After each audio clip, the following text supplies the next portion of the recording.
Igbo mụrụ nze mmụọ ọzọ, asị m nke onye chiri ya zelu. Ihe a bụ Ihe TV, ebe anyị na-akụziri ụwa niile ihe gbasara ọdịnala Igbo, omenala anyị na akụkọ mere eme ndị nna nna anyị hapụrụ anyị. Aha m ka bụkwa Maazị Ifeanyi Chukwuogbu. Taa anyị ga-amalite nkụzi n'otu ihe dị mkpa n'ala Igbo, emume iri ji ọhụrụ. Nke a bụ omenala dị ọcha, nke a bụ emume dị nsọ, nke a bụ emume onye ọbụla kpọrọ onwe onye Igbo kwesịrị ịma. Now let's begin this journey into our culture. Stay with me. You will never look at yam the same way again. Iri ji ọhụrụ abụghị emume ọhụụ. Ọ malitere n'oge ndị ichie, omenala a karịala ọtụtụ narị afọ. N'ime ọdịnala Igbo, ji bụ eze ihe oriri niile. A na-akpọ ya eze ji, nna ihe oriri niile. N'oge ochie, ndị Igbo kwenyere na eze ma ọ bụ onye isi obodo nwere ikikere ịbụ onye mbụ ga-eri ji ọhụrụ tupu ndị ọzọ erie. Ọ bụrụ na mmadụ rie ji ọhụrụ tupu emume ji ọhụrụ, ihe ọjọọ nwere ike ime onye ahụ.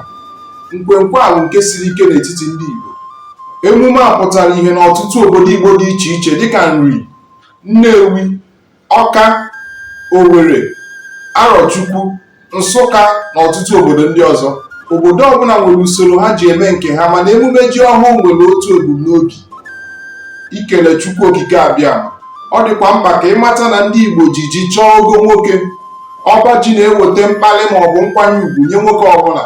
Nna nwere ọba ji buru ibu bụ onye a na-asọpụrụ nke ukwuu n'obodo. Biko ka anyị ghọta ha nke ọma.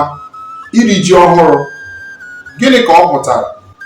Iri n'olu bekee pụtara to eat. Ji pụtara yam, ọhụrụ pụtara new. Igbokọta ha atọ ọnụ, ọ pụta to eat new yam. Ya bụ na ihe anyị na-ekwu okwu ya bụ New Yam Festival. Mana n'ime ya enwere ihe dị omimi karịa naanị nri. Iri ji ọhụrụ bụ ekele nye Chukwu. Nke a bụ ikele Chukwu maka owuwe ihe ubi. Ndị Igbo kwenyere na Chukwu bụ onye na-enye mmadụ ihe niile o nwere. Ya bụ tupu mmadụ erie ji, o bu ụzọ kelee Chukwu. Iri ji ọhụụ bụ nchekwa ndụ na ahụike. Nke a bụ mgbe eji ayọ Chukwu ka o weta nchekwa na ahụike n'ezinụlọ ma ọ bụ n'obodo n'afọ ọzọ na-abịa. Iri ji ọhụrụ bụ mgbe ndị ọrụ ubi na-ayọ ahụike ka ha nwee ike ịkọ ji n'afọ ọzọ na-abịa. Emume a na-akpọkọba mmadụ niile ọnụ, mekwa ka ha bụrụ otu ma dịkwa n'udo. Iri ji ọhụrụ na-akụziri ndị mmadụ nsọpụrụ na iwu.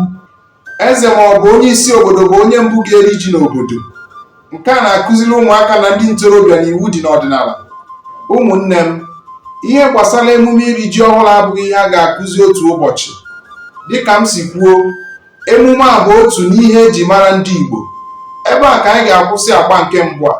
Na agba nke abụọ, aga m akụziri unu mgbe eji emekarị emume a n'ala Igbo. Ndewo, gị bụ onye na-anọnyere anyị ụtụtụ, ehihie na abalị n'Ihe TV. Aka m bụkwa Maazị Ifeanyi Chukwuogbu.